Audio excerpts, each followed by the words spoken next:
So we're going to be using a 005 or an 01. That's always a good one to start off with because it's pretty small. So I already have my boots drawn just in pencil, and I've already transferred them onto the watercolor paper. And then what I would want to do next is basically come through and kind of look at where I'm going, not where I'm coming from, and I'm just going to outline, okay, my boots. And the boots are kind of rough and kind of fun, so you don't have to make them like a coloring book where it's like perfectly perfect.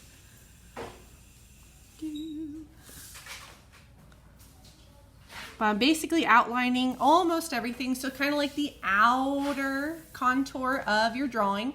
And then some areas you may not want to outline are some of the folds. So if you look at like the folds of a boot, a lot of times, even like if you're looking at a towel or a piece of fabric, what really makes kind of these two things look like they're separate, or this part look like it's coming up, is the dark value behind this highlight. That's kind of that contrast, and we also want to have that when we're inking. So once you're done outlining, then like on this one where I have this really dark shadow in here, rather than outlining this line, I'm going to shade away from the line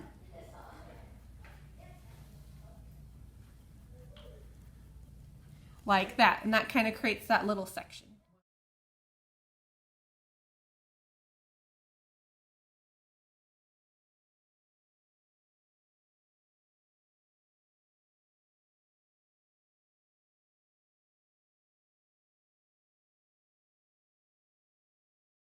So what we're going to do next is start painting our boots. So I'm going to paint my boots in the Texas flag colors with red, and this will be white at first, and then we'll come back in and make some gray shadows on here, and then I'm going to make this part blue. So for reds, a lot of times if you want it to be a really vibrant or bright red, normally I go with like a cadmium red.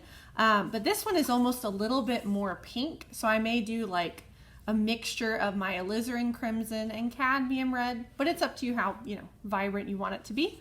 And then this blue down here is pretty close to like a cobalt blue or ultramarine blue, because sometimes the phthalo, if your phthalo has too much green in it, it may not go very well with this one. You could also do, you know, follow the same values and do like a completely different color. Like if you want to do teal boots, or if you want to do pink boots, you could do whatever color you want to. And then I have a like a number 8 round, you know, for the big areas of water. And then I have a smaller brush for whenever we get into some of the details. And before I even start painting or wetting my paper, I always want to make sure that I am making some nice big puddles of my colors I'm going to use over here, so then I don't have to try and rush to mix those colors, and then my paper ends up drying. So I'm going to take a little bit of water, and I'm going to do first some alizarin crimson, which is kind of like the pinky red. And you can see how pink it is. Sometimes if you only have one red, like alizarin, I could just add yellow to it and it'll make it, you know, pretty close to cadmium. I'm going to take some cadmium red, add it to it so it's kind of in between the two colors. I'm washing off my paintbrush in between colors. And then the other color I'm going to prep is my blue. So I have a cobalt blue. But if you don't have cobalt blue, you could always use a different blue. Like this is cobalt. It's pretty similar to ultramarine blue, but it's kind of more of a, it's less purple than ultramarine blue, versus like my phthalo blue looks like this. So see, it's a little, just a tiny bit more green. So it's up to you what kind of blue you might want to do if you're doing the Texas flag colors. What are you using for your darks? For my darks, I'm probably going to use just a variation of these, you know, with less water. Okay. And then eventually I'll probably use like some Payne's gray.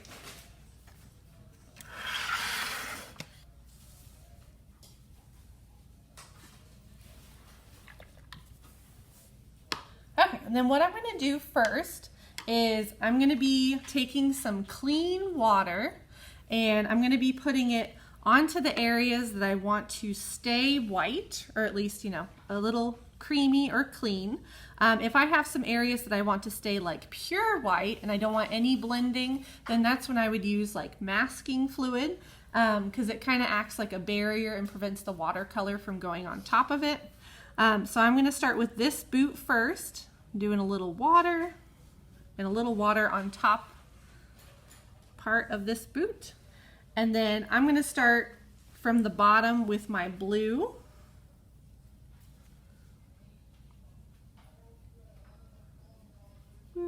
Just filling right here, and I'm going to kind of pull it up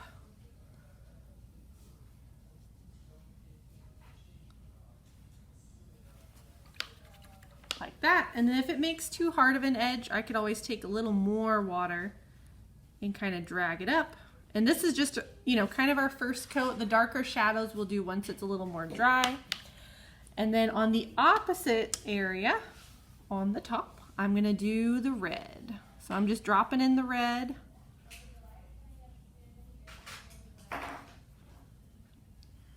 Going from the top.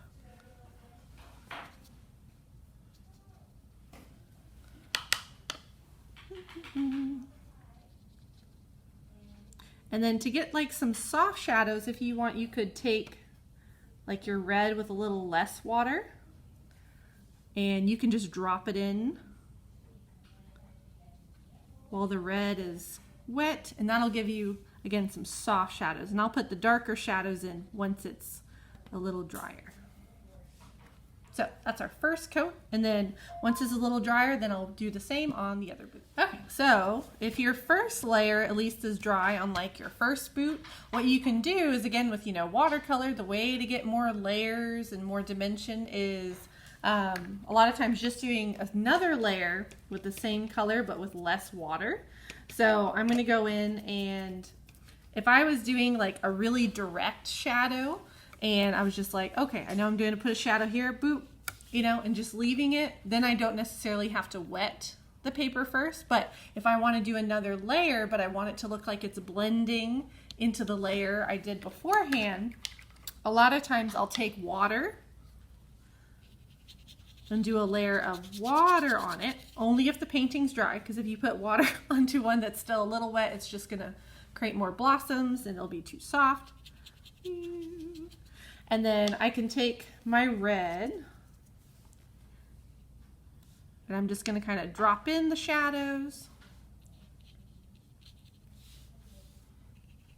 And depending how much water you use, you know, sometimes if you drop in a lot of water, you're going to get some blossoms, which can be kind of fun.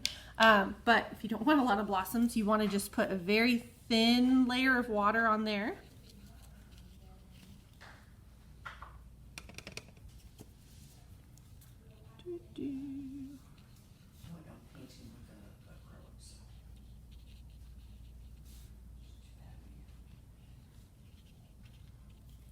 And then the same thing with your blue too.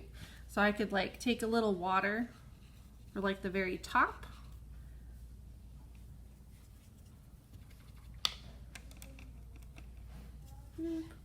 And then just drop in the really dark shadows on the bottom.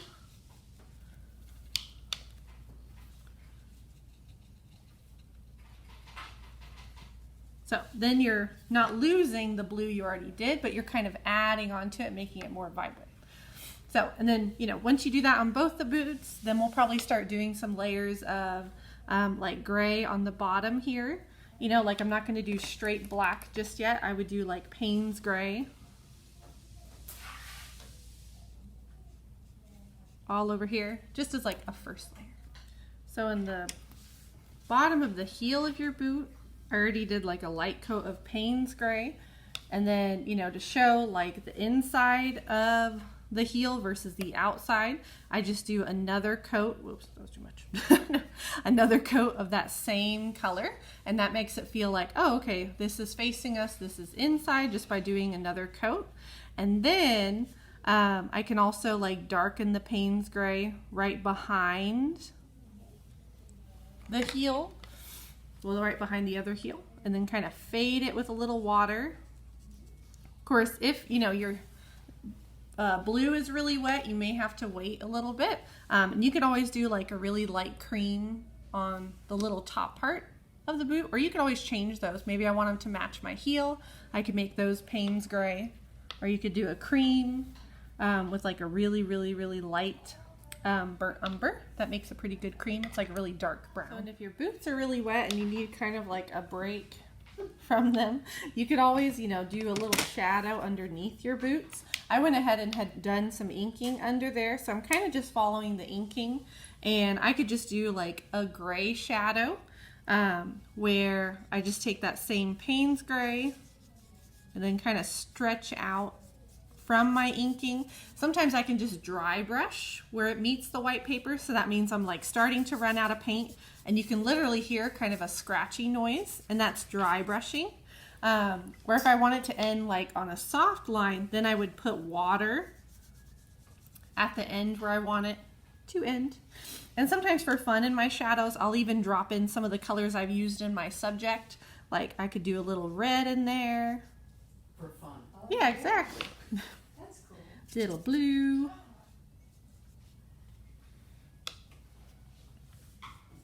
Oh, Okay.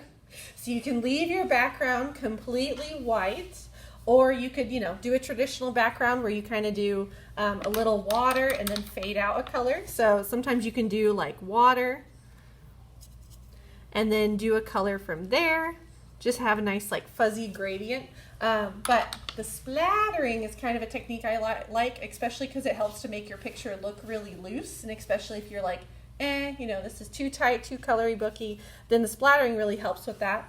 And a lot of times I'll just repeat colors that are in my subject, or just throw in crazy colors. Like I'm just going to take, I've loaded my brush, like a round brush. Some people will use like a toothbrush or like a really scraggly brush, and then I tap it, and you have to be kind of like confident, not afraid of where it's going to go. Where you tap it, you can put like a paper towel on top of your boots if you're afraid of it getting on there, but sometimes it's fun anyway.